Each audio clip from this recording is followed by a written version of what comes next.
नबी करीम अलैहिस्सलाम नमाज पढ़ा रहे थे, जोहर की नमाज थी या असर की नमाज थी, सही मुस्लिम में मौजूद है। हजरत अबू हुरैरा फरमाते हैं नमाज पढ़ाते पढ़ाते नबी पाक ने कदम आगे किया, नमाज पढ़ाते पढ़ाते कदम आगे किया और यूं हाथ उठाया फिर वापस कर लिया।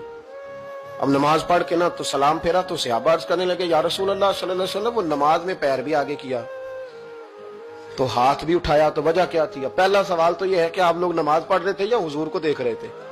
तो सहाबा तो पहले ही बताते हैं कि भाई हम तो पहली साफ में नमाज इसलिए पढ़ते थे कि नमाज भी होती रहती थी और चुपके चुपके महबूब की दीद भी होती रहती थी। हुजूर से पूछा या रसूल अल्लाह, वो नमाज पढ़ते पढ़ते कदम आगे बढ़ाया आपने तो फिर पीछे कर लिया, क्या था?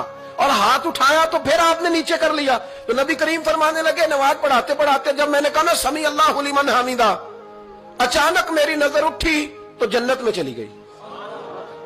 नजर उठी तो जन्नत में, तेरे लिए 2-4 कदम अर्श बरी है।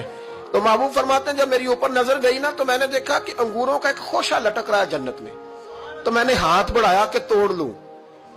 हुजूर खड़े हैं मस्जिद नबवी में और फरमाते हैं कि मैं यहां खड़े होकर हाथ ऊंचा करूं तो मेरा जन्नत तक पहुंच जाता है। फरमाया मेरा इरादा हुआ कि वो खोशा जन्नत का तोड़ लूं और जरा मैंने पैर आगे बढ़ाया ही था तो मेरे दिल में ख्याल आया कि जन्नत राज है तो राज ही रहनी चाहिए, ये राज खोल गया तो मजा नहीं आएगा। तो मैंने फिर वो हाथ वापस कर लिया। सहाबा कहते हैं जब नबी करीम ने ये बयान किया तो हमारे चेहरे ने तजस्सुस से खेल उठे, तजस्सुस से। हम कोई बात और भी सुनना चाहते थे तो महबूब फरमाने लगे अगर मैं वो खोशा तोड़ के ले आता और तुम्हें दे देता तुम कयामत तक भी खाते रहते तो तुमसे खत्म नहीं होना था।